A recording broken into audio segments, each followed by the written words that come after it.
Genetic defect मतलब बचपन में पैदा होते वक्त एक डिफेक्ट हो गया, राइट, और वो डिफेक्ट होने के बाद वो भी ठीक हो जाए, तो ये एक बड़ी बात है, राइट। तो मैंने ऐसा ही एक केस देखा, आपके साथ मैं शेयर करना चाहूँगा एक case, that is called atrial septal defect, right, ASD। ASD क्या होता है?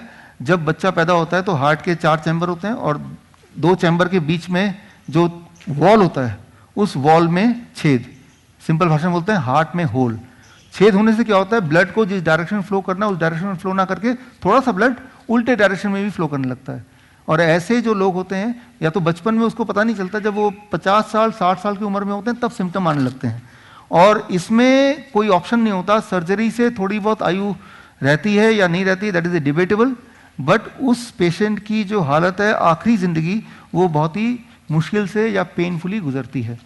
तो कुछ समय पहले की बात है, ऐसे एक पेशेंट आए, क्योंकि उनका बेटा जो है वो हमारे साथ डायबिटीज एजुकेटर थे काफ़ी समय से, पिछले 10 सालों से। तो और उसके बाद उन्होंने ये डाइट शुरू किया, और डाइट शुरू करने के बाद उन्होंने 2 महीने के अंदर उनका ऑक्सीजन छूट गया, उनकी दवाइयाँ छूट गई, उन्होंने रिपोर्ट सारे कराए और रिपोर्ट भी सारे नॉर्मल आ गए।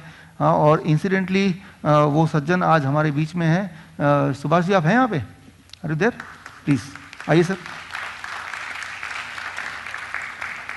तो देखिए, जेनेटिक डिफेक्ट जो बचपन में हुआ था वो ठीक हो गया हो, तो ये छोटी बात नहीं है किसी भी एंगल से। आइए सर। इंसिडेंटली मैं आज पहली बार मिल रहा हूँ आपसे, राइट। तो इसका मतलब ये कि मैंने इनको ठीक नहीं किया, इन्होंने खुद को ठीक किया, पहली बात तो ये क्लियर होती है, राइट। और विनोद से मेरी बातचीत होती रहती थी, 10 साल से हम लोग जानते हैं एक दूसरे को, और ये अपने घर पे डाइट कराते थे। लेकिन आगे फिर मैंने आपके सारे डेटा सारा कुछ लिया, इनके मेडिकल रिपोर्ट, पहले का पोस्ट का हॉस्पिटल्स की रिपोर्ट, और मैंने उसको जर्नल में पब्लिश कराया। वो जर्नल का जो पब्लिश्ड रिसर्च पेपर है मेरा, वो केस स्टडी पेपर, वो पेपर भी आप मेरे साइट में या उस जर्नल की साइट में देख सकते हैं। लेकिन आप 3-4 मिनट में अपने मुंह से एग्जैक्ट चीज़ों को थोड़ा बताइए, सो दैट इससे एक डायरेक्शन मिलेगा। आप सभी का नमस्कार। मेरा नाम सुरेश चंद्र शर्मा है। मैं अजमेर राजस्थान में रहता हूँ। RPSC Rajasthan public service commission में मैं डिप्टी सेक्रेटरी था, रिटायर हो गया पिछले साल। अभी मैं 61 साल का हूँ।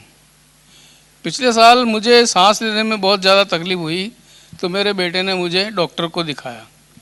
डॉक्टर ने जब मेरा सैचुरेटेड ऑक्सीजन चेक किया, वो उस समय मेरा 75 आ रहा था। तो उन्होंने इमीडिएट कहा मुझे हॉस्पिटलाइज होने के लिए। हमारे पास कोई ऑप्शन नहीं था, हॉस्पिटल ले गए मुझे। पहले तो अजमेर का बड़ा फेमस अस्पताल है मित्तल हॉस्पिटल, वहाँ दिखाया।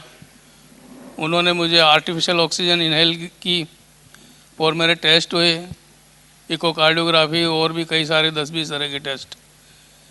बाद में मैं JLN हॉस्पिटल में एडमिट हुआ और वहाँ भी कंटिन्यूसली 24 घंटे ऑक्सीजन पर ही रहना पड़ता था मुझे। उसके बाद में डॉक्टर ने कहा देयर इज़ नो ऑप्शन, ये 15 दिन से ज़्यादा नहीं जी पाएंगे, क्योंकि इनका हार्ट में छेद है, ASD हार्ट में छेद है और वो इस स्टेज पर है कि ऑपरेशन होने लायक नहीं है। तो काफ़ी परेशान हो गया मैं। मेरे बेटे ने वो सारी मेडिकल रिपोर्ट्स अहमदाबाद के बड़े हॉस्पिटल में चेक करने के लिए भेजी। वहाँ खुद गए तो उन्होंने कहा भाई इसका सर्जरी ही एकमात्र इलाज है, और चूंकि ये केस बड़ा क्रिटिकल है अब सर्जरी भी नहीं हो सकती, अब तो इनको बस हॉस्पिटल ले जाओ, वहाँ 24 आवर ऑक्सीजन पर रखेंगे और जितना समय निकल सकता है निकल जाएगा। उसके बाद में मेरे बेटे ने डॉक्टर विष्णुराज चौधरी सर से बात की। उन्होंने मेरी सारी मेडिकल रिपोर्ट्स देखी, फाइल देखी। फिर उन्होंने मेरे को कहा कि जो एक डाइट चार्ट है वो सजेस्ट किया।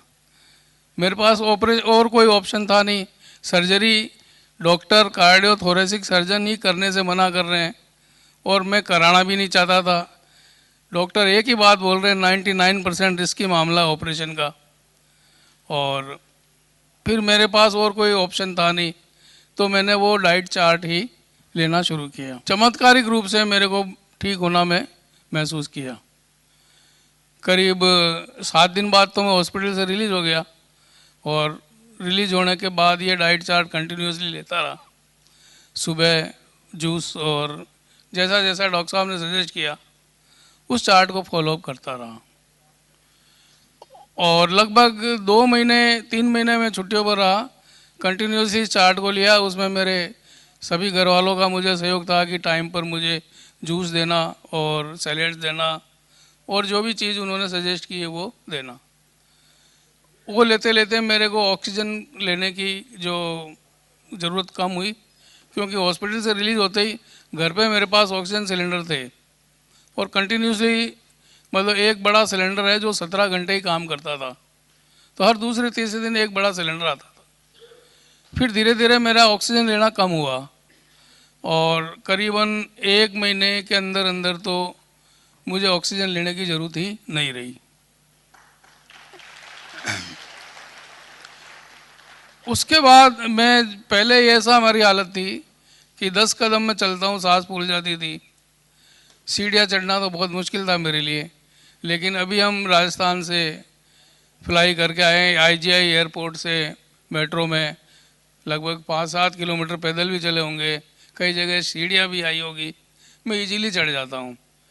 आज मैंने नौकरी से रिटायर होने के बाद वापस मैंने जॉब भी ज्वाइन कर रखा है, और ये डाइट चार्ट कंटिन्यूअसली मैं फॉलो कर रहा हूँ।